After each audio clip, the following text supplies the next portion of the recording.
Hey everybody, it's Tuesday. Welcome back to DeBord Room. I had a week off. I had contract dispute with the Buzz, but my agent worked all that out, so we're good to go. I'm joined once again by Alex Krogan of Game Winning Drive. Alex, how you doing? Good, man. Good. Weekend was good. Tough loss, very tough loss. But I look at it at the end of the day, if Patrick Mahomes is healthy the whole game, it's probably not that close. So it would have been nice to pull it out somehow, but things are as what they should be, I guess. You had one call that was very questionable. I mean, it was a pretty One. blatant helmet to helmet. It cost you guys 6 points. That could have been the ultimate difference maker there, but respectable effort. Baker played well, I thought. You got a young team still. Chubb didn't run very good the first half. He seemed to get it together the second half. I was kind of taken aback the fact that Hunt wasn't ran a lot more, but that's just me because that was his former team. He did run really hard. He caught a lot of passes, but you guys have your brighter days are ahead. I think you guys are in good shape, especially considering Pittsburgh's not going to have is in a complete chaos now, and Baltimore has a quarterback that we'll get into that apparently can't win when the calendar goes to January. So you're not in bad shape. But yeah, but we're not going to start with that. Basketball, huge trade last week. It was the middle of last week. I forget exactly what day it was, but James Harden got traded to Brooklyn, which we said before the season started. That's where we thought he was going to go due to his relationship with Kevin Durant. They didn't. The Rockets got a pretty nice haul, but Harden pretty much called his shot. Called out his team after a loss, said they're not good enough. He made it to where they had no choice but to trade him. So the trade actually broke down as the Rockets got Victor Oladipo, Rodius, Caruso, Dante Exum, four unprotected first-round picks from Brooklyn, and 4 unprotected first-round swaps. The Nets got James Harden. The Pacers jumped in and got Karis LeVert, I should say, in a second-round pick. And our Cavs hopped in and grabbed Jared Allen and Taurean Prince, which I thought was a couple of good, nice moves for us. So what are your overall thoughts on this move? Listen, I think the biggest thing this does is allows the Nets to move on from the Kyrie Irving experiment.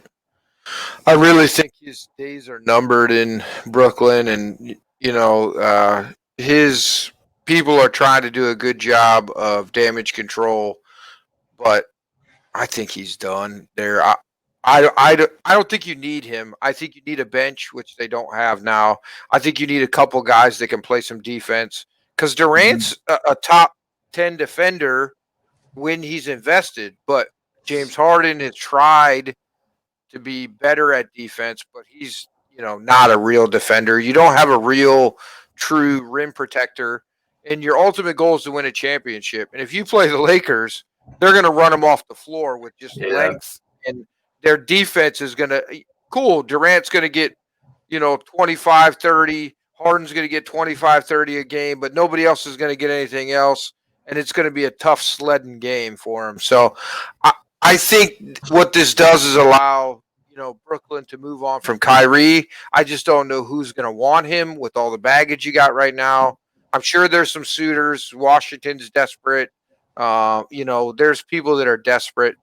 I think it's a good trade overall. I think everybody actually benefited. I honestly think sneakily the Cavs now with the two guys that they got, I think they can easily make the playoffs in the East for sure now. I think it helps them a lot. They got younger. They got more athletic. I like the moves. I really do. I like Allen a lot. I've been a big fan of his since I've seen, since he came in the league. I thought he was undervalued from the beginning. I don't like the way James Harden got the trade to happen. I think he's a snake in the grass, and I always have thought that. I always have thought he's kind of a me first guy, not a we first guy, and I'm not a fan of anybody that does that. But he got what he wanted. Houston has a chance to rebuild. John Wall, I think, it's a good new fresh start for him.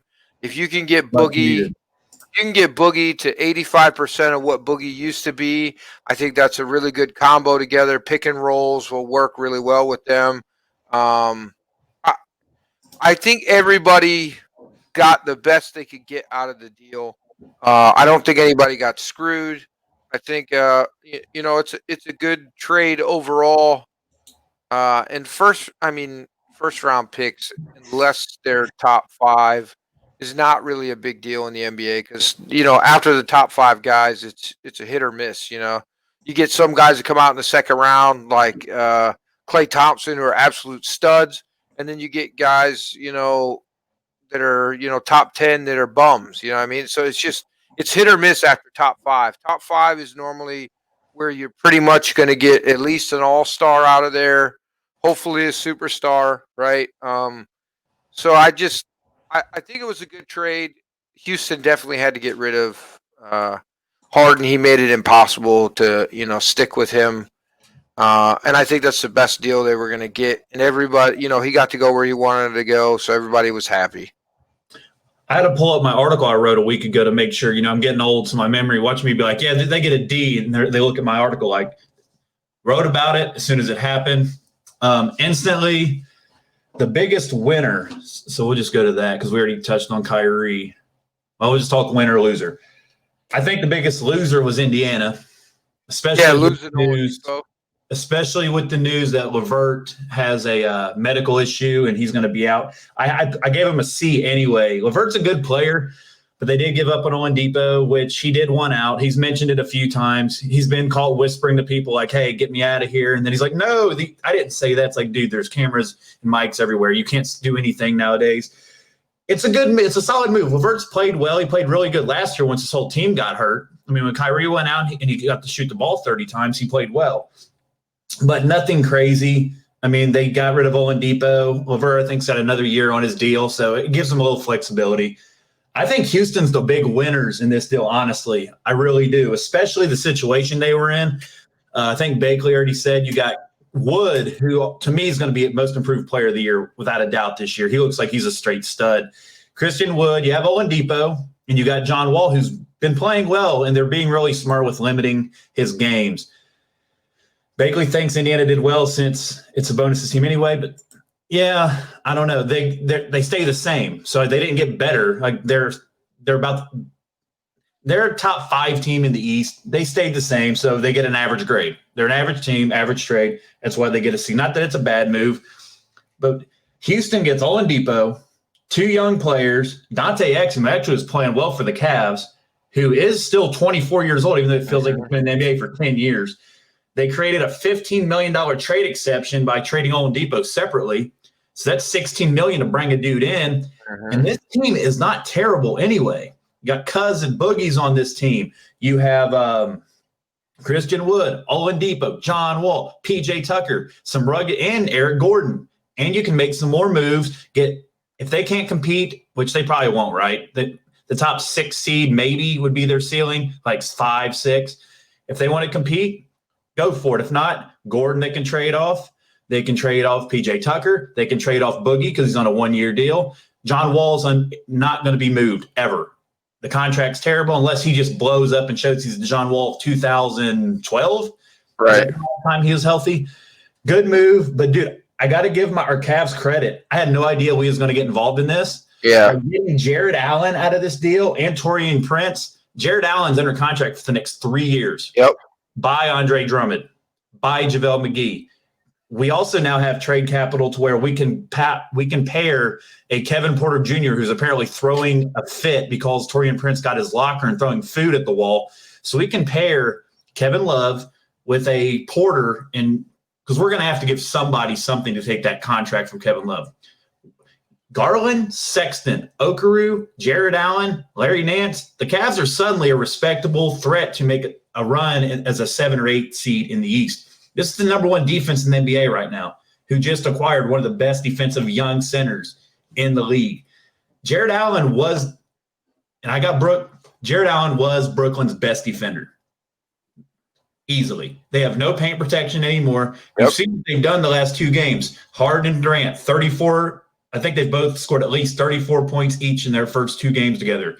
That's what it's going to take. They're going to have to win 143 to 135 unless they play good team defense. Kyrie's a decent defender, but hey, and guess what? We're going to figure out Wednesday night. They play our Cavs. First game, Kyrie will be back. So we'll see what happens. What's up, Joe? Interesting trade, but I rank it. Houston was the big winners in this, then Brooklyn, then the Cavs, and Indiana. Everybody came out well. Indiana's move, I just feel like no, yeah, they're status quo, right? I mean, worse. The Levert injury or the Levert, lump on his kidney, that's terrible. And you don't know what it means. Is it cancer? I mean, they just to come out and say it's a lump and not expound anymore. Hopefully he's not, gone for a season through chemo or, whatever. I mean, prayers go out to him and his family. Baker wants to know how they use Drummond and Allen together. So they've only played one game since. Allen did not suit up. He was waiting for COVID protocol, I think. Right. Drummond balled out. I think he had 33 and 23. Well, yeah, I think Drummond kind of sees the writing on the wall, thinking he had a home in Cleveland, and now you got a younger, faster, more athletic, cheaper guy. So basically, I don't think you're going to see them on the court very much together. Just honestly, Larry Nance is holding down at the 4, and he's been playing well. Okoro looks pretty solid. Osman's played well. Garland and Sexton's been out. The Cavs have a lot of potential for the first time in years. Not that they're going to make a deep run in the East, but they have a team that me and you as Cavs fans can look forward to the future because we have a very good young nucleus finally, and they're all under contract long term. And he's right, Harden. Where do you think Brooklyn's going to rank in defense in it at the end of this season, Alex? 32nd. I agree. Going to be rough. So here's the big question. What is 44th an option? I mean, so bad that twice as bad as the next team in line. Like, they're going to be rough. Here's what it's going to come down to me. So I'll start with you. Will Brooklyn win a championship with James Harden? This is the move they made. I mean, they gave up all these first-round picks, which, like you said, nowadays, is it going to matter? Because Brooklyn's going to be picking in the back of the draft for the next 4 years. I think it's spread every 2 years. But still, who cares? Brooklyn's been on the other side of this where they went and got all those picks from Boston, and it didn't make them like one of those great teams. Well, Brooklyn has a real good chance to probably get 2 first-round picks back, depending on who they trade Kyrie to. Because I really think that's done. There's not enough balls in Brooklyn to have Harden and Kyrie on the same floor. You're going to see. We're going to see. I would bring Kyrie off the bench. Oh, Kyrie will lose his mind. Are you kidding me? I know, but if you want that to work, you can't do that. It'll never happen. That's why it's a problem. Because remember, Harden used to be the guy that came off the bench when Westbrook, him and Durant played before Harden blew up on his own, right? See, when I did my NBA preview show, I pitched that they should, if they did get Harden, they should bring him off the bench. Harden? Yeah, and you should, but he'll play 40 minutes still. He just won't start. 2-time MVP? That ain't happening.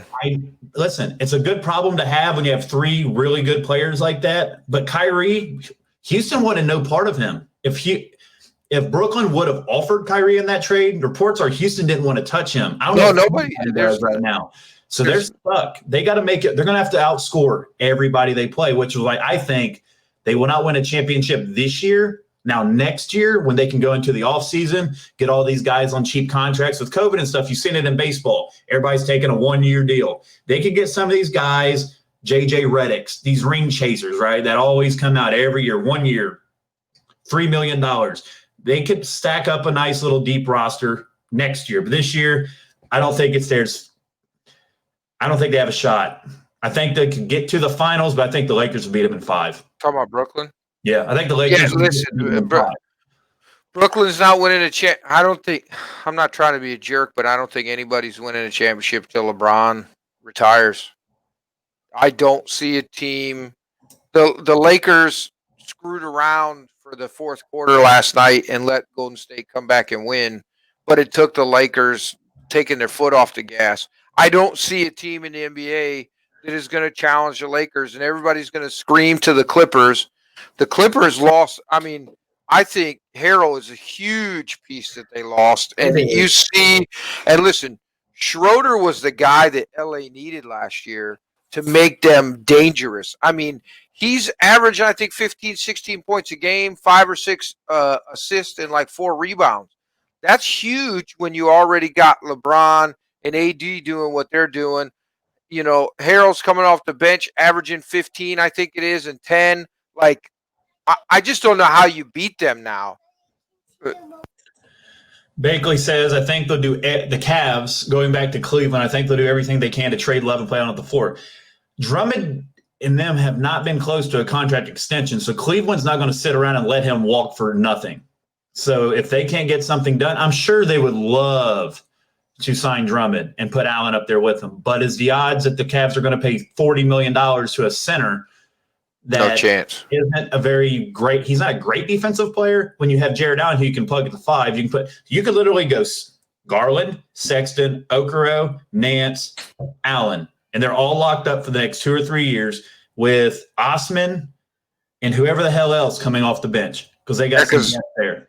Because Allen's a stretch 5, right? Yeah, and then you're getting some pieces back. And you can trade JaVale McGee's on a 1-year deal. So you can get some picks and maybe Taurean Prince is now on your bench too. So Love and McGee are now expendable as hell, and Drummond. And you can go get some young players and some draft capital out of that, and you can still compete for a bottom. Dude, if the Cavs got super hot, the highest I could see them getting was maybe a 6 seed. Yeah, they're not. I mean, listen, they're a playoff team in the East, and that's it. Let's say 7, 8 max. I don't even think they could win this. They could be the 6th seed. I think it would. I mean, they would have to. Everybody on the roster would have to light themselves on fire to be the 6th seed. Like, I really feel like. I mean, listen, is young, and we do have some talent now, right? But yes, there is a limit to that. You know, there is a cap to that talent that we have right now. We don't have an AD, a Kevin Durant, a Steph Curry, a LeBron James. We don't have that level of superstardom. Now, listen, I really like Colin Sexton, and I think within 2 years he'll be considered a superstar. I really like what he does. I do too. I love doing it. And he's advanced. You know, he's improved his game every year. He's worked on the little things. He's a better defender now. He was always a good defender, but he's a better defender now in the NBA. There are little things that he's really working on that I really like. Garland is very exciting to me. I like that a lot. Allen gives us a lot of flexibility, and I mean, Drummond's going to have to go. Drummond was a short-term experiment before we got Allen, but now it makes him absolutely expendable. And don't be surprised if, we trade Love and Drummond at the same time. There was a trade. I'm going to look it up real quick. Because there was a trade reportedly offered last year. So the reason we took Drummond is because we gave him Brandon Knight and John fucking Henson and a second-round pick and got one of the better big men in the league. Like, you would have had to be an idiot. Last year, Portland offered Cleveland Hassan Whiteside and Kent Bazemore for Kevin Love straight up. Cleveland said, fuck off. And that's crazy to me.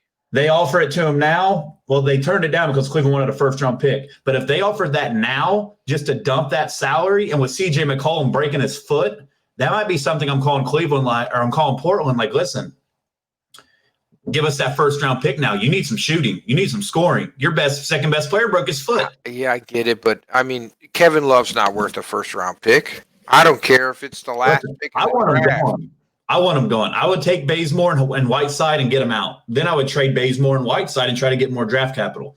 I want Kevin Love gone. I want to clear. I like Bazemore. I was a huge fan of Whiteside in Miami, but he's kind of fallen. I thought he was going to be the next superstar. I really thought he had the potential. He came out like a gangbuster and looked outstanding, and then I think it's a work ethic thing. He's just not. He from what I've heard, he's just lazy, right? He doesn't practice his craft. He's not in there early. He's not, Here's some Archie with the breaking news. Alex Lynn got waived by the Raptors. Archie's very pissed about his Raptors 5-8 start, if you can't tell. This means something to Brooklyn. Listen, that is a potential landing spot I have for Kyrie Irving. Toronto? Oh yeah. Think about it. I mean, they already kind of had that with a less talented. If you're Brooklyn, what the hell do you ask for? We'll give you Kyrie. We want Kyle Lowry. No, I don't even want a player in return. Give me a first-round pick. You got Kyrie Irving. Like, I think they need to get Kyrie out. He's a cancer. I don't. People didn't understand that when he left Cleveland. I was pissed because of the talent loss, but I wasn't pissed because I wanted him gone. How do you? No other player in the history of the NBA has played with the greatest player of his generation and asked to be traded. Jordan was an absolute asshole to his teammates. He treated them like shit. Even Scottie Pippen, who Jordan would have never done anything without, he treated like a second-class citizen. And nobody ever asked for a trade to get away from him. From everything you hear, LeBron is an absolute amazing teammate. Now, you might hate the guy when you play against him, but he's the type of a-hole you want on your team, right? So when Kyrie wanted out, because in his head he was the greatest player, I think, in the NBA, in the history of the NBA, in his deluded mind, thinking about the flat earth and all that stuff, it just was baffling to me, right? And then for us to accommodate him like we did and send him to Boston, which thank God it didn't, it didn't do anything. But I ultimately think him getting his way is what helped lead to LeBron exiting for the second time. Yeah, it did. Because he came there for Kyrie. Right. Because he knew with him and Kyrie paired, look, Kobe and Shaq did it for how many? They won 3 championships, right? Mm-hmm. If Kyrie had kept his mouth shut, we'd probably win another one.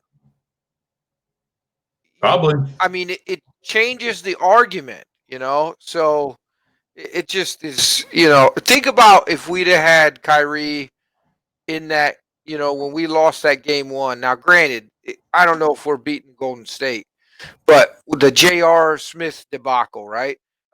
If we got Kyrie there, imagine. I don't think that game's close, right? We win that game easy. So it's a different series. It changes the complexion, right? I just, it never made sense to me, but that let me know right where Kyrie's thinking. He's a me guy and not a we guy. And now you got really 3 me guys instead of we guys on Brooklyn, and I just don't know how it works. So, no, to answer your question, I know I got long-winded, but they can't win a championship. I agree, and it'll be interesting to find out. They play our Cavs tomorrow night. They might not beat the Bucks. When Kyrie comes back, they might not be able to beat the Bucks in the playoffs. Well, they'll play because of the dysfunction. I don't know if we're going to have Sexton or Allen available because Sexton's battling injury. Right. But they got us tomorrow, so we'll find out because I'll keep an eye on that game tomorrow night for sure. But let's segue to a guy who's kind of the opposite of James Harden. I feel like this guy wants out for all the right reasons. Deshaun Watson. So this is he's literally the most significant player available right now in the whole NFL. This dude's a top 5 quarterback. I don't give a fuck what anybody says. They traded his best receiver out of town. He could win with the guys down the street that dump my garbage out of this dumpster or at my apartment complex. And there's somebody earlier on the radio that said, well, he won 4 games. He threw for 4,800 yards. Granted, Mahomes said, but how many games were they in? They were in like 6 other games because of him. Dude, yeah, because he's the only reason they had a shot to win. This guy is a guy that I would give up 3 or 4 first-round picks for. Like, I'm just going to be completely biased. If I'm New England and I'm Bill Belichick, I'm like, listen, man, how long do I really have here? Well, not just that, but they picked terrible in the first round anyway. So those first-round picks won't be nothing. If he trades 4 first-round picks, does he really give a shit at what New England's picking in 2026? I'm a Patriots fan. I still will be then. I don't give a shit what they're picking in 2026. If you have a Deshaun Watson under center, it doesn't matter. And you said worst roster before we came on to the air. How much better does that roster look when you add a guy of that talent? Oh, when you got a franchise quarterback, you can't be. And then you got money. And then you could go out there and be like, hey, Will Fuller. $100 million in cap room? Yeah. So 30 of it goes to Deshaun, right? I think it's 32.3 or something like that. Right. Hey, Will Fuller, you remember this dude? You played with him in Houston. Want 12 million bucks? Hey, Browns, trade us OBJ. Yeah. The Browns want him out. I mean, we'll give you hey, you want to compete with Kansas City? Here's Stephon Gilmore. We'll trade you straight up terrible contract. Yep. We'll even throw a 3rd-round pick in for you just to make you happy. Belichick will throw in a conditional 7 because that's his that's his style. He loves doing that shit for some reason. Even though they never pan out, that's why he does it, because he's a dickhead. But like New England could use that money and bring in talent. You had 2 rookie tight ends they took early. Hopefully they make that 2nd-year jump because they both struggled due to lack of passing game this year. You have Damian Harris and Sony Michel. They ran the ball very fucking well. Hopefully the 25 players that opted out come back. So it's not all lost. That hurt your defense a lot. Yeah, it did. And we played a lot of young guys, but it really makes us better going in the next year. Yeah, I mean, it might put you ahead because a couple of those guys wouldn't have got time, and now you know what you got. Hey, my Michigan guys, Uche and Winovich, played really well rushing the passes. That'll help us. But taking my bias out of it, the best fit for Watson – there's I'll tell you the best fit is, but I'll tell you the best fit, but it'll never happen. Best fit. So let me guess what you're going to say. Best fit. Fuck, New Orleans? No, the place you could put him, and he could be competing for a Super Bowl right away. That has a good quarterback that you could trade back plus some picks. It's blatant. Miami? It's Miami or San Francisco? No. Who am I missing? Atlanta? Cleveland. Baker. Just think about it like this. Just hear me out, right? If you're Cleveland, you call up Texans, right? I'll give you Baker, OBJ, 2 first-round picks. You've just solved your number 1 wide receiver. You've just solved your quarterback problem where you don't have to work in another quarterback, draft one, and worry whether he's successful. Because for what Baker is, he's a top 15 quarterback in the NFL, right? QBR, statistically wise, he had a very good year this year, right? And he played well in the playoffs. It wasn't his fault we lost to Kansas City at all. He threw the ball play really calling. well. It was play calling. Those 2 screens. I mean, we'll get to that later. But if you think about it, that would make the most sense if I'm Houston, because I know I'm getting a quality quarterback in return. I know I got a top 10 at minimum. Let's say he's slipped, but he was top 5 before he got hurt, but top 10, right? Right there, you've just gotten 2 huge pieces. Plus, you got 2 first-round picks, right? So you're going to have a top 15. I think we get 15 or 16 this year, right? I don't know what the pick is, but it's somewhere in the teens. And then next year, yeah, it might be lower for sure. But, I mean, how do you not win with that trade? If I trade with Miami, right, I'm going to get Tua and let's say 3 first-round picks. I'm not sold on Tua. I was sold on him before this year. But when Fitzpatrick keeps coming in the game, right, and has to be there in critical crunch time for you to win, that doesn't give me a lot of confidence that that's your guy, right? Fair. Fair. When you had to bring in a guy named Fitzpatrick, you're having and problems. then you got all these other teams you're going to trade, like you talked about New England, right?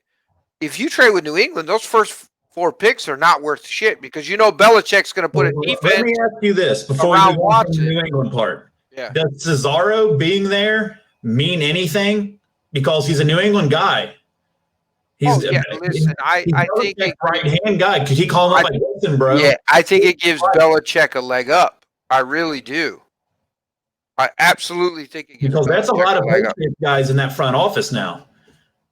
Hey, Nick, what the fuck do you want, dude? You know this roster. I'll give you Hightower. I'll give you some picks. I'll give you some of these older players I want to cut. You know what'd be funny?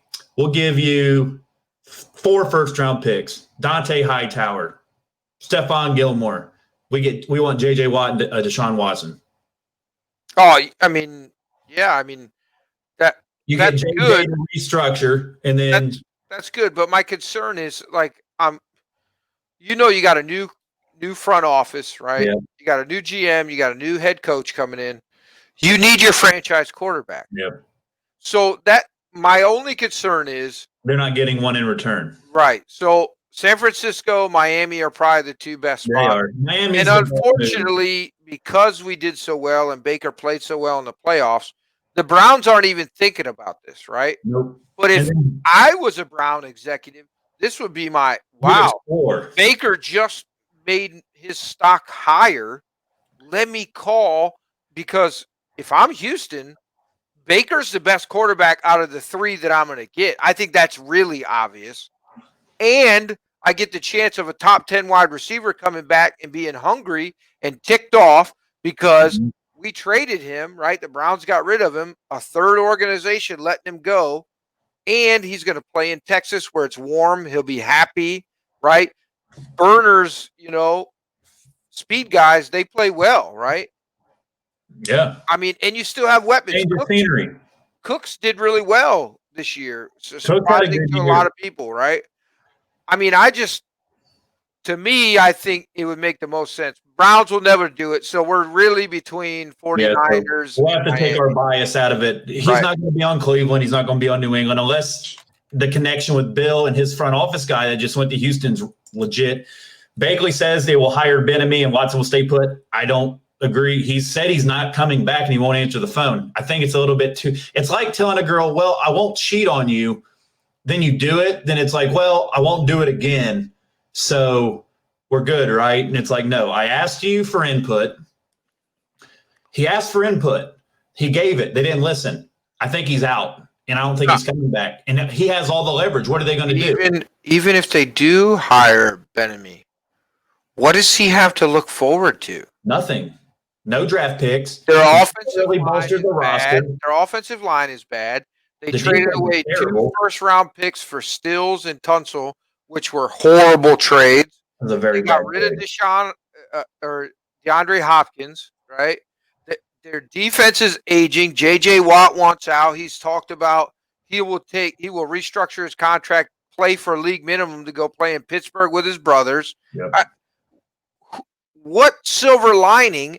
Like I told you, when Deshaun signed the contract, I understand wanting the money, but you're going to sleep in the bed that you made, which is Bill O'Brien shuttered that organization, made it rough, and now what are you going to do? When it happened, I remember I think I was on Game Winning Drive with you guys. We were like, why would he sign this deal outside of it's a pandemic and he wants financial security for the rest of his life, which I understand that. But you saw this coming with the DeAndre Hopkins deal. This team's been, here's what's going to happen. It's going to ruin my fucking life. They're going to trade him to Miami, get all their draft picks back, and get Tua. And that's what's going to happen because it's the most appealing deal. You're going to get Tua on a rookie contract. So there's your young quarterback, right? Then you're going to get the third pick in the draft, be able to pair him up with whatever receiver you want.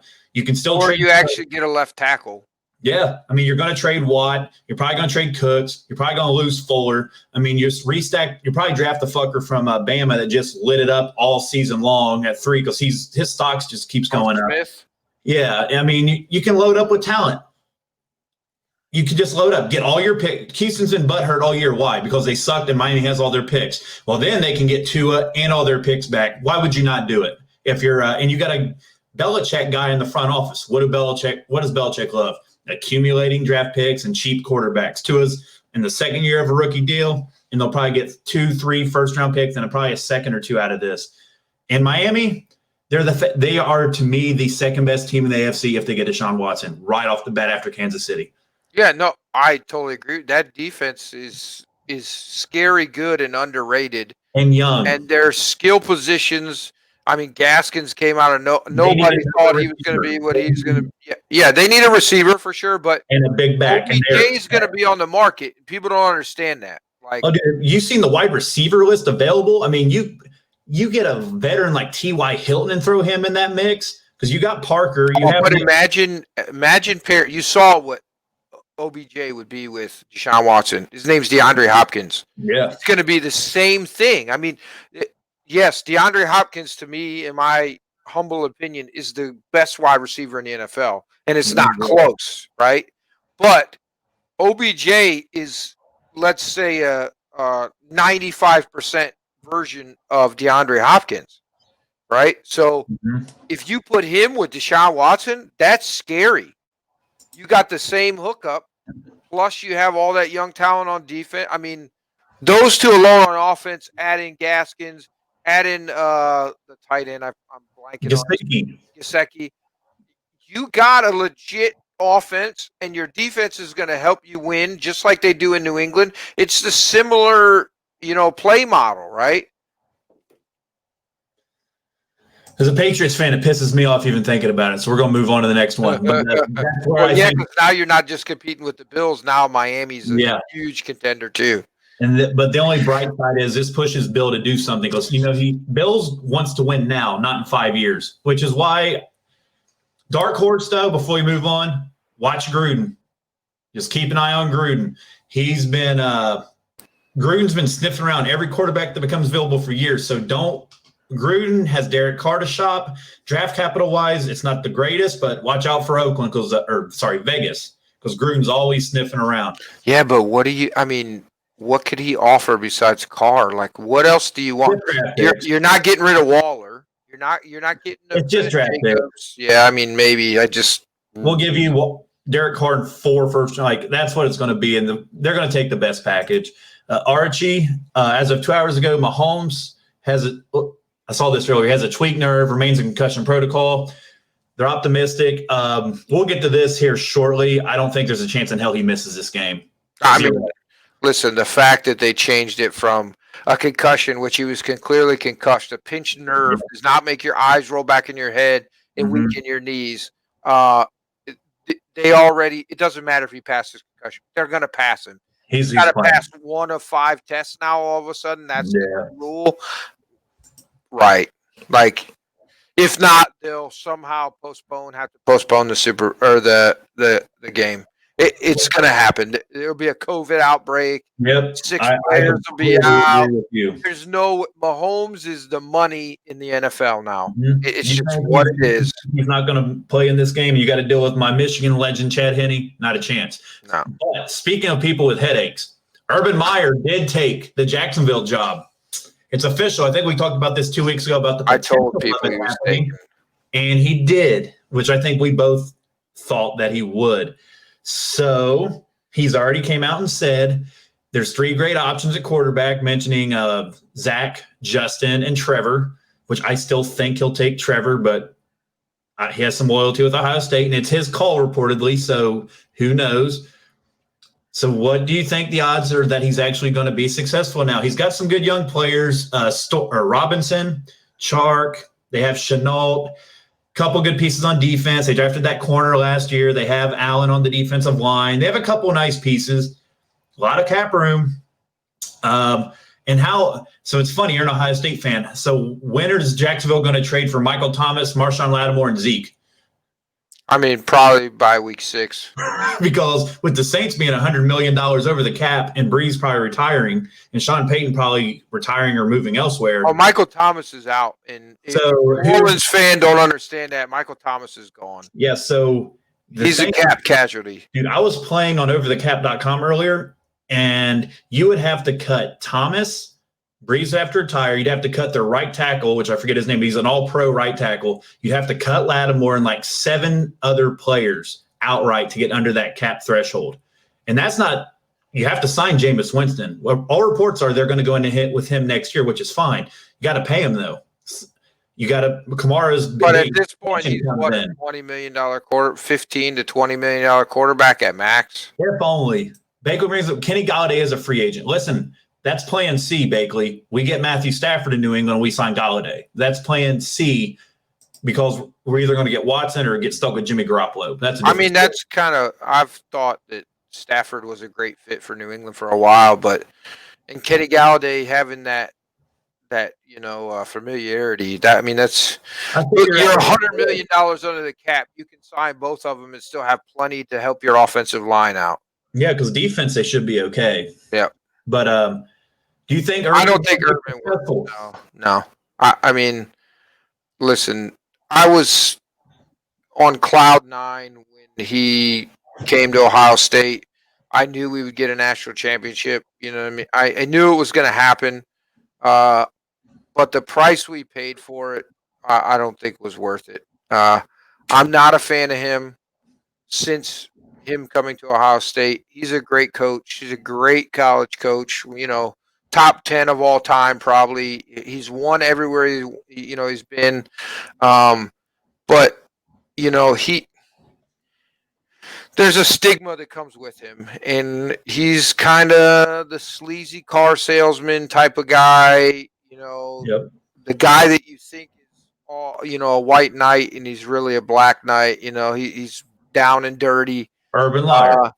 Yeah, and listen, he can't draft 10 first-round picks. It's not Ohio State. You're not getting 3 5-stars and 18 4-stars. You're getting 1 first-round draft pick, which is going to be Trevor Lawrence, unless he makes one of the biggest baffles besides maybe the Peyton Manning, Ryan Leaf baffle in the history of the NFL.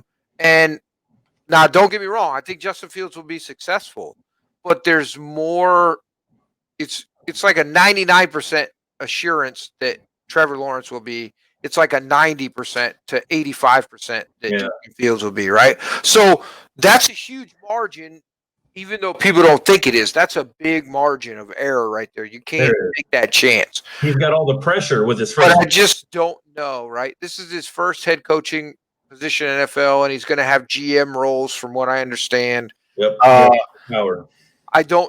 I haven't seen a lot of his staff yet, so unless he's inundated with a lot of old guard NFL guys that really can understand the difference, because Urban's used to being the man, the myth, the legend, right? Like, I'm the only guy getting paid millions of dollars, right? All my college students are counting on me to survive. Now he's got a bunch of millionaires in the room with him that aren't going to take his crap, right? They're going to respect him as a coach, but he's a man just like them. That's how the difference is, and I think that's why a lot of college coaches are not successful in the NFL. Real quick, you mentioned his staff.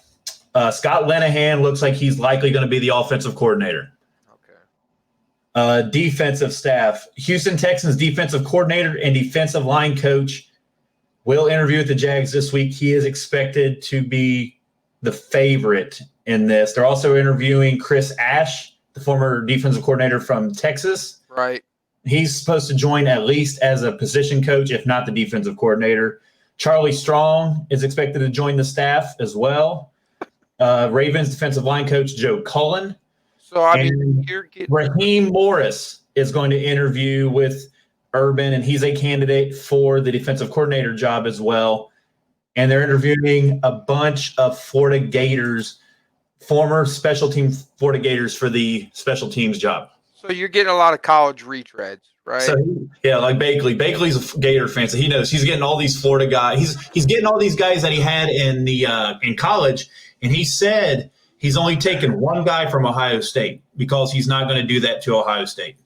I don't know who that one guy would be that he wants, but he said he's only going to take one guy. So, sorry, Bakley. Bakley, that emoji right there is going to be Urban Meyer by week 7 when he's 2-5 and he realizes, like Alex said, it's not college no more. I'm 2-5 and the migraines are going to start quick. Scott Linehan might be head coach at week 10. The way Urban goes. But I'm with you. I don't think he'll be successful. You can't go wrong with getting Trevor. They also have the 23rd pick in the draft from the within 2 years, though, he's going to have migraines again and mental health issues. And in 2 years, this is going to be the best head coaching job available once again, because you have Trevor Lawrence, you have a good running back, very good receivers. They'll hit on a couple more picks and players, but if he doesn't win right away, he's going to leave. He'll get sick, have headaches. We mock it, but like, it's a joke. You can ask Bakley, who's a diehard Gators fan. You're a diehard Ohio State fan. When the fans of a guy who's won them multiple national championships don't respect the guy because of his actions, that's telling. Well, look what he did to Florida, right? I mean, he didn't fake it. Listen, as a person who suffers from PTSD and mental stuff, I get it, right? I have migraines all the time and stuff like that. So I know how debilitating it is. But you cannot be a head coach at the level that he is and suffer the way he says he suffers to, you understand what I'm saying? Like you cannot be successful like that at that level, that, that insanity level, because that's what it is. That's 4 hours max a night sleeping, 20 hours of work. Wait until he has to do the draft. Yeah. Normally he's just watching his kids get picked and sitting there clapping. Now he's going to be that draft. Hell, dude, I'm exhausted by it, and I'm just doing podcasts with you guys for hours and hours and hours. The night before the draft is going to be like, he'll be lucky, if he gets 15 minutes of sleep, because you're reworking the board. You're finding as much as you can about little idiosyncrasies to decide between, who you're picking and who you're not. I mean, listen, obviously the number 1 pick is pretty easy, but that 23 pick is going to be a lot of, work to figure out who you're going to, I just think that, he's a snake in the grass, and snakes are not going to change their nature. So we'll get 2 years out of Urban experiment. Maybe his second year they make the playoffs with Trevor Lawrence. I don't think so, but possibly, who knows, with, now 7 slots. Maybe he sneaks in at 9 and 7 or something like that. It's a down year or whatever. Tight end, offensive line. I mean, they got a lot of needs. And they got 2 first-round picks, and they have the Rams' first-round pick for the next couple of years, I think, in the Jalen Ramsey deal. So, I mean, they have capital. It's not good. But I agree with you. If they hit, I mean, obviously, I think Trevor's going to be great. We'll see. But if they hit, they could honestly go to 9 and 7 this year and compete for a wild card. That would be their ceiling to me. Bakley's right. The defense is solid. It's not terrible. They got C.J. Henderson from Florida last year to replace Ramsey, which was a solid pick. They got a decent defense. You pick and plug some guys on offense. Trevor hits. You got Robinson. You got Sharp. There's Kenny Galladay. You got OBJ, who's going to be available. They're going to be able Robinson come back. I mean, he might. I don't think he was very happy that he got moved in the first place. He's an old Jacksonville guy. So a lot could happen. It's going to be the most interesting offseason that I can remember ever in the NFL. They're going to bring in a number 1, or they're going to draft a number 1 at 23, because offense is how they're going to really. Yeah. Well, that's what Urban does. Yep. Urban wants, star power receiver, all that kind of stuff. Run. Michael Thomas, I think it's a real thing. The Saints going to shop him. You think Urban's not going to call and offer that 23rd pick? Like, hey, I want Michael Thomas. Yeah, I mean, I think it'll take a 23rd and maybe a 3rd or something next year. Saints will jump. Saints will jump. Yeah, they got to. What choice do they have? They don't. They went all in with Breeze, which I don't blame them for. It's similar to what New England did. New England went all in with Brady. They won us. The only difference between them and the Saints is New England actually won another Super Bowl. The Saints tried. They didn't do it. I get why they did it. Breeze, his legacy, we'll get. I think I have a question about it later. But, like, you have to go for it with a guy like Drew Brees. They did. They didn't accomplish it, but you rebuild, you move on. So before we move on to the games, Manscaped. We didn't forget about you, Manscaped. Manscaped.com. I need to use it on my face, but I'm not allowed to shave right now or I'll get in trouble with a particular young lady. So at this point in time, I am not going to be manscaping my beard, but check out their new crop preserver. It's 2021. Dirty, hairy balls are still disgusting. So go to manscaped.com. Use promo code DB2020. Alex knows, he's laughing. Alex has multiple children. He knows all about having to stay clean. 4th one on the way, man. Yeah, I know all about it. See, stay clean, and you're good to go. Check out this promo from Manscaped. We'll be right back to talk about who. So what is this? This will be Super Bowl week. Who do I have going to the Super Bowl?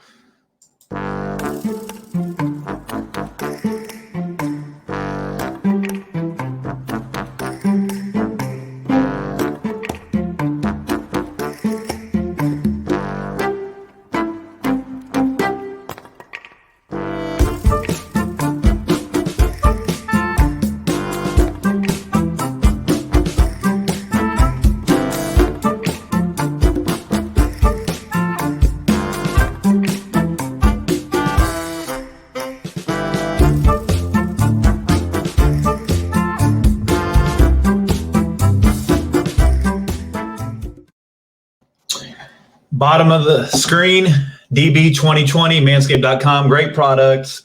The bag they sent us was great. Very good stuff. They have everything.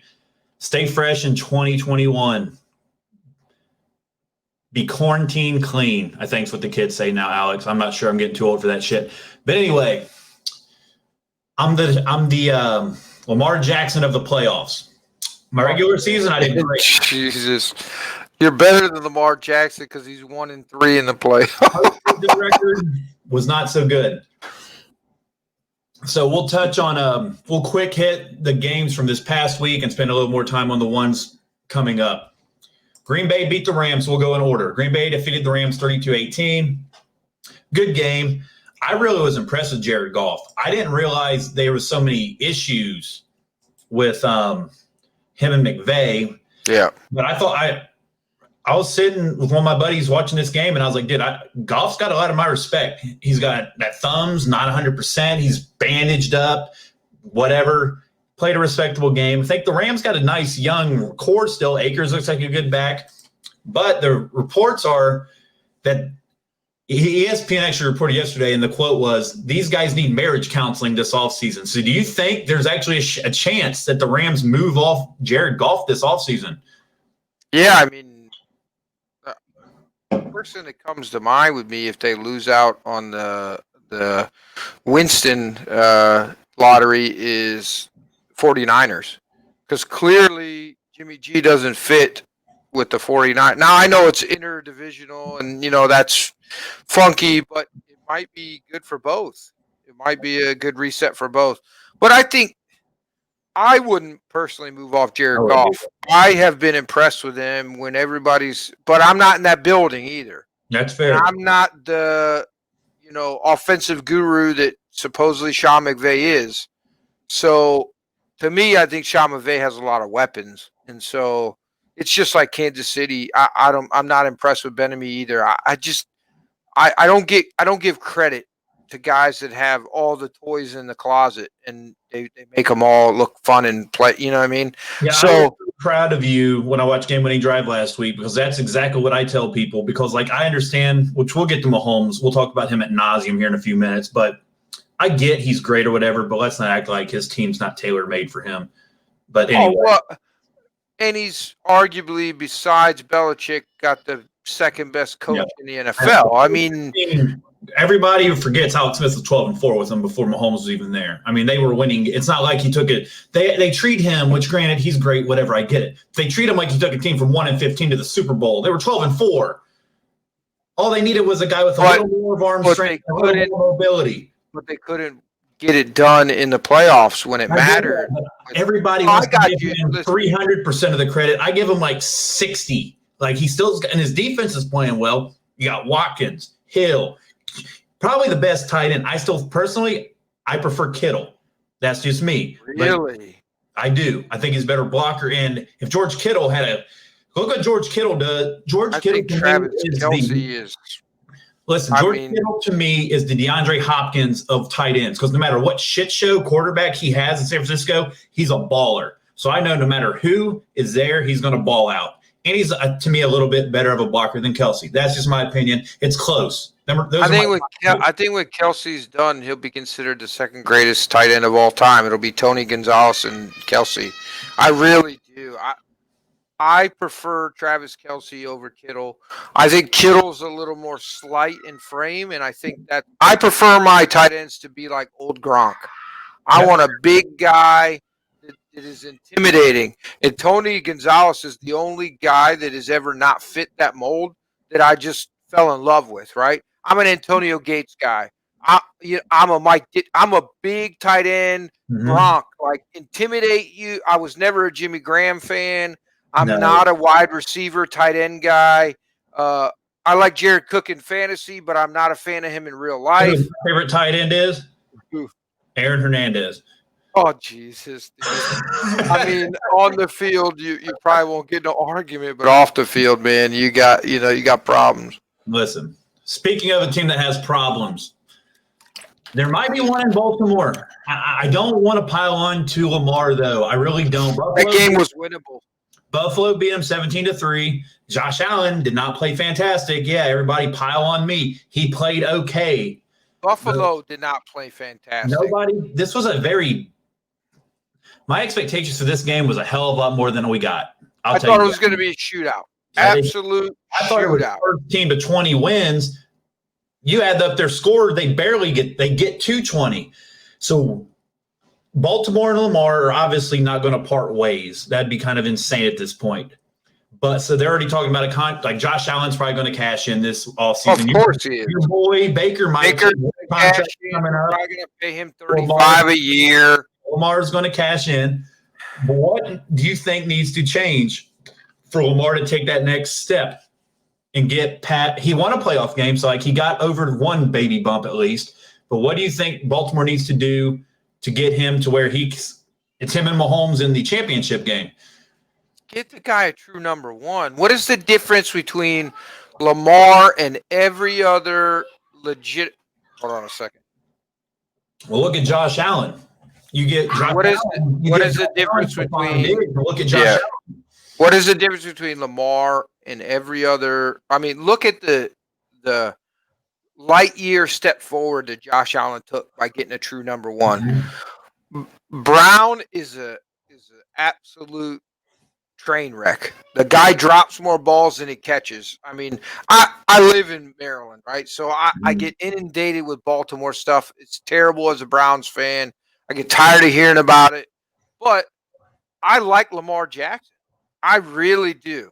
He deserved that MVP that he got. He was by far the best player. He needs a true number one wide receiver. And I get tired of people, fans, like as a Browns fan, we didn't have a quarterback till Baker, right? We really didn't when we came back. The last guy we really had was Bernie, right? And that's old Browns before we became the Ravens, and now we got the new Browns, right?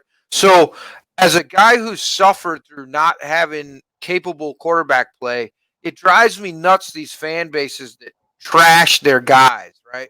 And the media here is all over Lamar. He's the best thing since sliced bread. But their fans, man, the wishy-washiness that I hear from them, it just drives me nuts. The guy he's just unique. And, okay, so he's not going to throw for 300 yards every game. I don't need him to do that, right? I need him to rush for 80 yards and a touchdown and have 200 to 250 yards. But without weapons, and really Mark Andrews is his only – I mean, for gosh sakes, you brought in damn Des Bryant. He got playing time in a playoff game. Like, that's baffling to me, right? Des Bryant was on the couch for 2 years, and then you bring him in. So until you get him a number one, I don't want to hear nobody talk about nothing. And they have enough capital. Yep, they do. Get a number one. They just cut Mark Ingram. Gus Edwards is not coming back, so it's going to be J.K. Dobbins in the backfield. They're going to get him a complimentary back. He's on a rookie deal. Right. I mean, they got get the kid a wide receiver. They got $24 million. They can clear out a defensive tackle, Brandon Williams. I mean, do you think he's worth $15.56 million? Because they can cut him clean and save $16 million on the cap. They can trade Marcus Peters and save $18 on the cap, which I think they'll keep Peters, but you could. Nick Boyle makes $8 million for a backup tight end. That's a lot of money when you can clean cut him and save $8 million on the cap. Mark Ingram, they actually still have him on the roster, so you could already clear 5 off. And then listen, to me, it sucks for me to say, but you get Lamar a true number one and give him somebody. You get like Julio wants out, right? He doesn't want to be in Atlanta anymore. You imagine Julio Jones in that offense with a guy who's going to win 50% of the jump balls that you're going to throw to him. Lamar Jackson with his arm strength can just throw damn jump balls all the time, and Julio Jones is going to come down with 80% of them. I think that makes a huge difference. We're talking about Jimmy Garoppolo and Matthew Stafford and Kenny Golladay and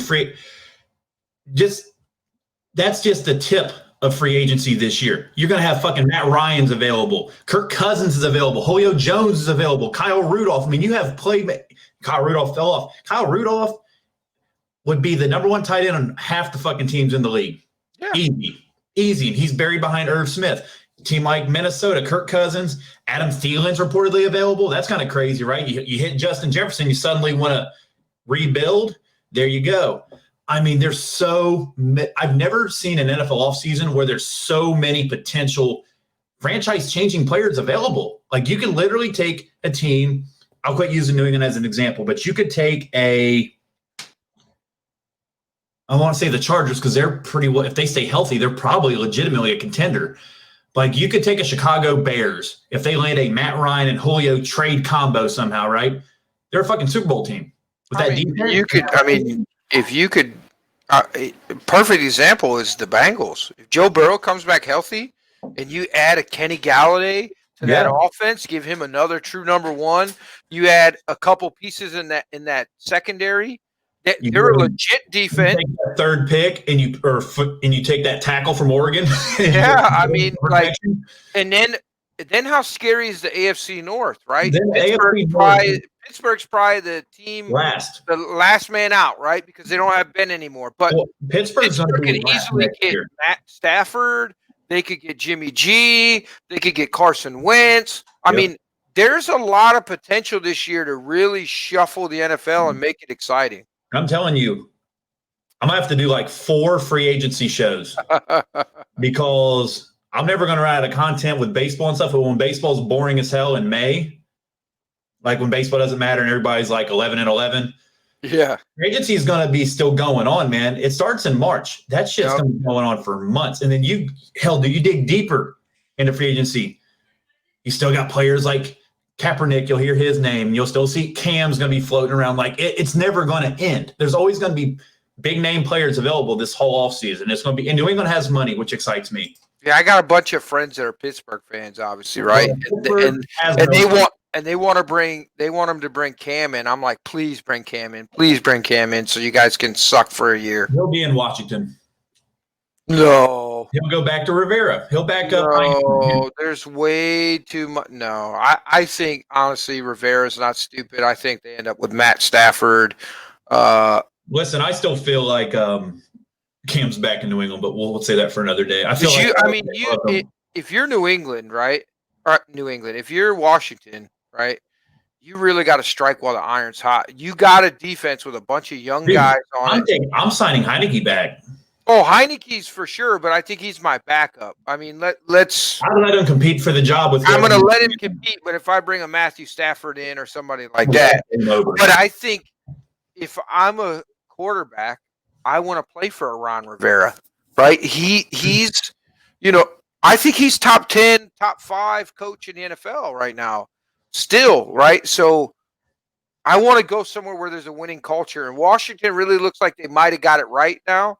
Mm-hmm. I agree. I like Washington's future. And if you can win with Alex Smith, who's the $6 million man with 17 screws and 4 plates in his, you just need a capable quarterback, and that team, the sky's the limit. Yep. And they don't have cap issues now. Nope, they got money, and they got a young defensive line all under contract for long term. That's key. You hit on those draft picks. You have them for 4 or 5 years. You milk the shit out of the rest of that team. Yep. People dogged on Washington for taking Chase Young. I thought that was the best thing they could do. He'll win Defensive Rookie of the Year, I'm sure, too. Yep. He didn't even have a great year, you would think, because you double him and all those other guys, Sweat, and all these other guys had great years, but the impact's there. We touched on Cleveland against Kansas City, so we'll skip that part and talk about Tampa Bay defeated New Orleans 30-20. My heart was torn between this. My little sister loves New Orleans, but I picked Tampa Bay last week, and Brady did it again. So this is Drew Brees' last game, it appears. You could tell by his mannerisms leaving the field. Jay Glacier reported before the game that he was going to retire no matter what happened this year. So for you, where does Drew Brees rank all time? He's top 10 for me, but it's sad because he had a chance to be top 3. If he could have won the Super Bowl this year and been Super Bowl MVP, he catapults into my top 3. He would have been my 4th. His exemplary play, the feel good story of him coming back from failing the physical in Miami, and what he did for New Orleans, the way he brought that city back, right? He'd have been top 3 for me. It'd have been Brady, Montana, and him.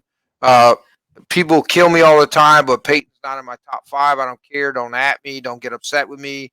He's a habitual choke artist in the playoffs, and I don't have time for that. Can't be a top 5 if you do that. So, but yeah, I mean, Drew is kind of falls in that category of Peyton, right? Do we not think that the Saints were a more talented team than Tampa Bay? It's pretty close if they're not more talented. It's close. Saints have a better defense. Tampa Bay has a hell of a lot better offense, weapon-wise at least. I mean, do you really? I mean, Michael Thomas, Emmanuel Sanders, Jared Cook, Alvin Kamara. You think, but the Saints are. Breeze just wasn't very good this week. He couldn't throw the ball past 15 yards. The only time they threw the ball downfield is when they brought in Winston. They said if and I don't agree with this, but all these supposed experts said if Jameis Winston starts that game, they win that game. I like Jameis Winston. I understand that he had a rough year turning the ball over, but I think the guy threw 30 touchdowns. I mean, I'm not gonna bang on him. Yards. He can chuck the ball. I don't know. He needs to corral his decision making, which I was hoping with a year under Drew Brees he would do that. We'll see next year. The reports are Peyton wants him and Hill back. So he'll be the starter. I'm not a big fan of Hill. After the game, there's a clip where Brees is patting Winston, and he's like, "This is your team now." Right. So that'll be interesting. I like Jameis Winston a lot. I think he's one of those guys. I think he's ultra talented. He is. I'm not a fan of his decision making. But I trust Sean Payton a hell lot more. Right. He'll redesign the offense to fit Jameis Winston because Jameis Winston and Drew Brees are not the same person, obviously, right? So he'll redesign the offense. He'll give him passes that are easier, less, decision making involved as far as is this a good, early check down, stuff like that. He'll really help him crossing routes, things like that will help him. But, yeah, I mean, I think he'll be successful, and I really think that'll probably be his place. I mean, they'll give him a 1-year deal, and then after next year, they'll probably make the playoffs again, and then they'll sign him to a long-term deal or something like that. All right, championship game. So we'll go in order. I think this is the first game. Buffalo at Kansas City. Like Archie said earlier, I'll pull up the comment again. As of 2 hours ago, Mahomes has a tweaked nerve, remains in concussion protocol, headed into the AFC Championship. Things are optimistic. Mahomes isn't in the clear yet. We both think there's not a chance in hell that Mahomes doesn't play, so we'll just skip wasting our breath again on that. As long as Mahomes plays, I think they win. And you know what's crazy? And this ain't even because I hate Buffalo. I honestly feel if Chet Henne were to play, I still think the Chiefs would be really hard to beat. I just trust Andy Reid. You understand? So you guys drive me nuts. You know that Buffalo since week 11 or 12, I forget when they got beat by Arizona. I think it was 12. They've been a top 5 defense. Yes, listen. Trust me, I hear all about Buffalo. As much as Lamar didn't have a great game, they made it difficult for Lamar to have a good game. They're the guys that are the most equipped to. You're not going to shut down Patrick Mahomes, right? No, they struggled. I mean, they didn't lose bad the first time they played, but Josh Allen was terrible the first time these two teams played. Listen, I totally agree with you. But if Josh Allen shows up like he's been doing the second half of the season, I think I'm not going to make my pick, but I think Buffalo's damn hard to beat. I like Buffalo. I have more faith in Buffalo than I do in Kansas City for the simple fact of their defense is better. I go KC. I don't think Mahomes misses this game, and he's going to be. There's no chance he misses the game. I just don't. Even on his worst days, it just feels like any second he can turn it on and it's over. He can get Tyreek Hill, boom, 60 yards. Kelsey, boom, 30 yards. Robinson, boom, 30 more yards. The only problem is they can't run the damn ball because Edwards-Hilaire's hurt. Darrell Williams ran the ball really well this week, too. I was very impressed with him. And people forget Damian Williams, who I think me and Drew think should have got MVP of the Super Bowl last year because Mahomes struggled, but Damian Williams ran all over San Francisco. Yeah. And he didn't even play this year due to, COVID precautions. But I go with KC. If Buffalo makes it to the Super Bowl, we'll get to the potential. But, then I might be in a lot of crow at the end of this year, but I'm sticking with it.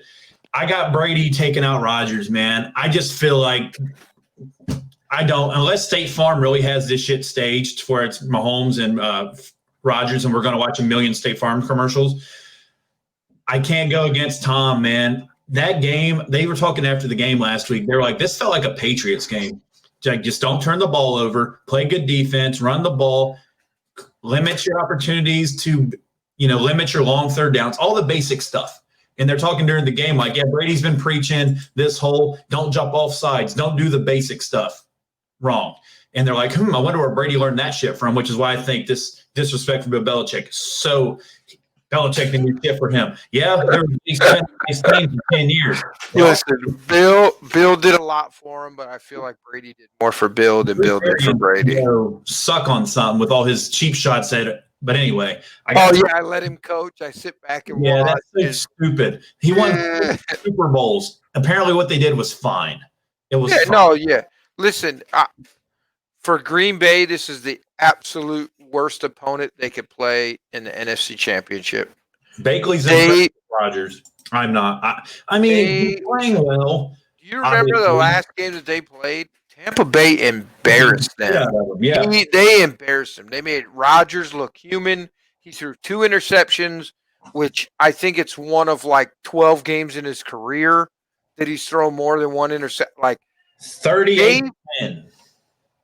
They beat them down.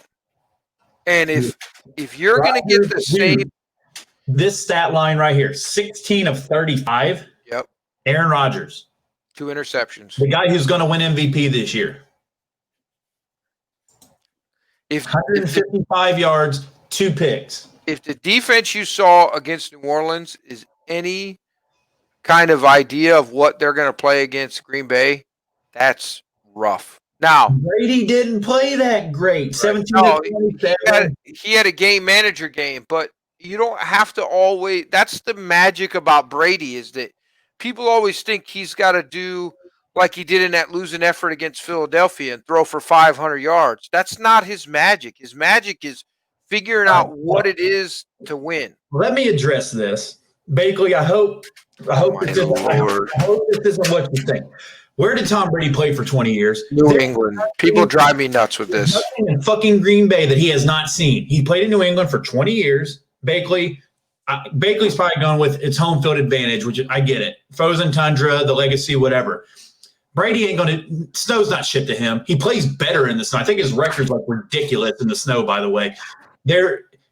Him playing – there is people, though, like you're probably alluding to, that's like, man, he goes from the warm-ass Tampa weather – to Green Bay. Brady's played in fucking cold weather his whole career. It doesn't matter. There's nothing Brady hasn't played in that you're going to throw at him now. He's played for 20 fucking years. If it's 2 degrees, he's played in it. If it's negative 100, he's played in it. Great. Okay. Maybe it's Tampa. Are they used to it? That's fair. Rodgers plays great at home. I mean, I don't know, man. This is Brady. What more can you want, Alex, from this weekend? You have the 2 top teams in the AFC, right? Kansas City. Yep. And you got Rodgers versus Brady. What else do you fucking want? NFL-wise, the NFL's going to be – just a heads up, Tom Brady's 13-2 in the snow all time. So – people that think – but the people out there that are like, he's going to struggle. It's cold there. Where have you been the last 20 years? Because Brady – he dominates in the snow. Dude, the snow game against Oakland is when Tom Brady became Tom Brady. Anyway, as long as they have – it's not even a hot take. As long as they've been in the NFL together, Brady's been better than Rodgers, and that stays the same this week. He'll beat him again, except this time head-to-head because Rodgers has always been the most talented guy of all time, but that's why Brady's in the Super Bowl, and Rodgers is always losing in the second round to the 49ers. That's the difference. These are not my predictions, but what if it's Brady against the Bills in the Super Bowl. I was going to bring that up. Brady keeps the Bills Yes, I from know. getting to the Super Bowl again. Like It gets them in, you like can't- Buffalo finally gets away from them, you and they can't find pay them for in. storylines like that. You No. can't pay for storylines Nope. like that. Brady murdered him. My buddy, who's a diehard Bills fan, is like, I don't care who wins as long as we don't play Brady in the Super Bowl. And I'm just like, man, that's You go going to to the be Buffalo rough. Bills Wikipedia page. Tom Brady's still a part owner of that team. I think he's like 27-2. I mean, Tom Brady kicked the Bills' ass. And Brandon, our boy at the Buzz, listen, man, you don't want to see TB12 in the Super Bowl because Buffalo, yeah, you better enjoy winning your first. I do also, not to take a shot at Buffalo, but like I like how being a pathetic joke of an organization for 30 years, now they think they're great because they won 2 playoff games in 30 years.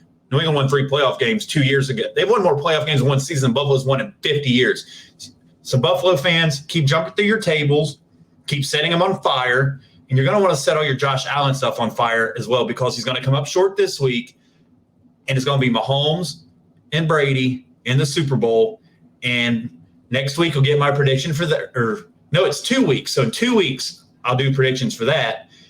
And the NFL's licking their lips here. State Farm's a little disappointed because, Rodgers ain't in this. But if the NFL was going to get anybody in the Super Bowl, what more do you want with star power? Listen, any of these matchups, I mean, good. Allen versus Rodgers, the new Aaron Rodgers versus the old Aaron Rodgers, in my opinion, right? Or, Mahomes versus Brady. Bakley has State Farm, I think. Brady versus Allen, or, Mahomes versus it's great. This is a really good year. I think the 4 best teams are in the championships. I told people Tampa was going to probably at least be playing for NFC Championship, if not the Super Bowl this year. I mean, it's impressive. I can't wait to watch this weekend. I think it's going to be good weekend. A lot of fun. Very good Sunday. Very good Sunday. Yep. Yeah. It's been a good playoff so far. I'm hoping the games are a little more the Buffalo. I mean, it could have been better if the Browns were playing Buffalo, but So it's funny because I was at one of my buddy's son's birthday parties a couple weekends ago, and he's a big Patriots fan. Well, his brother was there, and his brother's a big Patriots fan, and he was like, we were talking about, what can we do this offseason, whatever. His daughter looks at him and goes, Daddy, what time do the Patriots play today? And he just looked at her, and he was like, they don't. She's like, but it's the playoffs. They're always in the playoffs. Oh, and they just looked at me, and I'm just like, I felt my heart crack a little bit. Like, this is so, like, it's weird for me because after 20 years of not only were we in the playoffs, normally he would respond to her and say, oh, we play next week. We're off this week, right? Right. Because we always had to bye. It's been I'm with you, but I was happy to see your Browns do well. Yeah, it was exciting, for one of the few times in my life to watch the Browns in January football. It was nice. It was, and you guys will be playing. I think Pittsburgh's on their way down. Honestly, I think the 2 Ohio teams might be the top 2 teams in that division going forward, with Baltimore obviously still around. Because like you said, if Burrow gets some help, I might have been a year too early on my playoff prediction. We'll see what I come up with next year. Listen, with the 7 playoff teams, that I think they can make the playoffs next year as long as Burrow comes back to what he was. He doesn't have a sophomore slump. They add a true number 1. It's funny, but the Ravens and the Bengals need the same things, right? True number 1s, better quarterback play or healthy quarterback play, right? Mm-hmm. And they're in there, but solving the number 1 issue will be what makes Lamar. I'm telling you, if Lamar gets a true number 1, as a Browns fan, I don't want to see it. I hope that they keep screwing the pooch. But as a Lamar fan, I want to see him be successful. And I hate to see guys get torn down that are truly unique, and he is. And I like his style of play, and I just like his attitude. He's always, jovial and happy, and he's a great player, and he's a good dude. And I just really hope, for his sake, that they figure it out. And Bakley said Burrow's going to be ready by camp. It's going to be interesting, man. I'm excited for this offseason.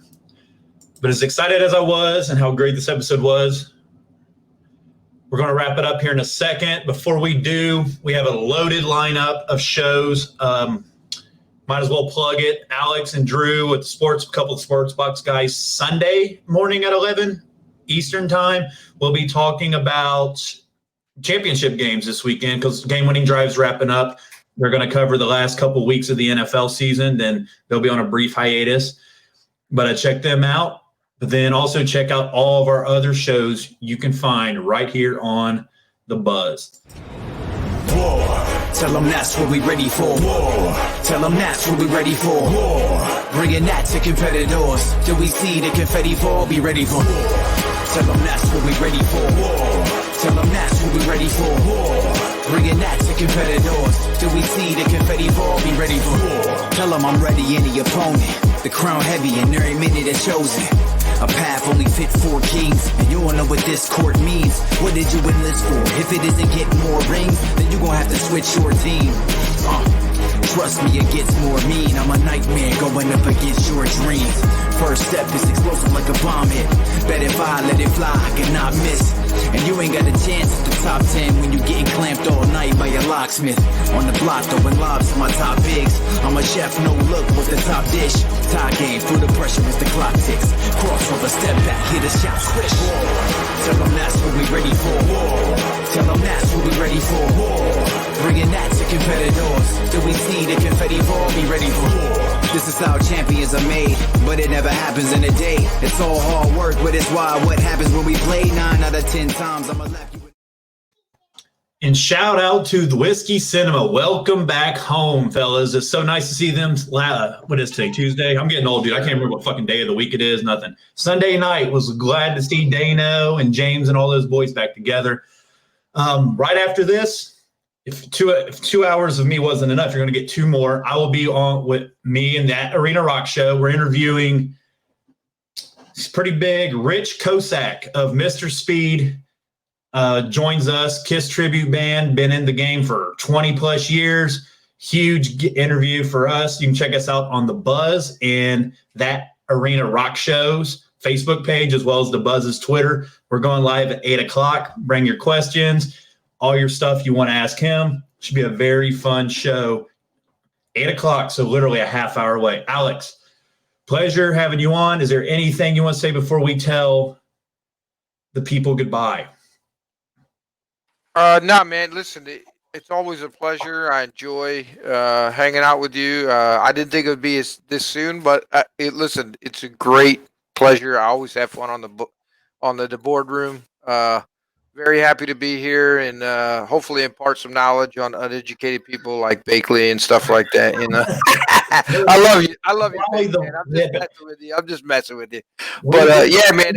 We haven't agreed on this much on an episode, I don't think, ever. All the big points. Normally we're yelling at each other. We'll save that for future episodes. Yeah, I think, you know, when you finally hang out with me more, you kind of understand what that was fucking coming. Common sense is, right? Dude, no, I'm playing. Listen, I enjoy and appreciate you when you differ opinion. I like people that like to argue with me because it just proves me right most of the time. So, hey, but it's been a pleasure. I hope everybody has a great week, and I'll see everybody Sunday on Game Winning Drive at our new time for these next 2 episodes. Come check this out. All right, and I will see you guys in a half hour. That Arena Rock Show, the podcast, me, Seabass, and Nikki Starr interviewing Rich Kosak. 8 o'clock, check us out. The Buzz and That Arena Rock Show Facebook. Alex, thanks again, dude. Appreciate it like always. I'll see you guys in a half hour. And the rest of you, I'll see you guys on one of my other 9 shows.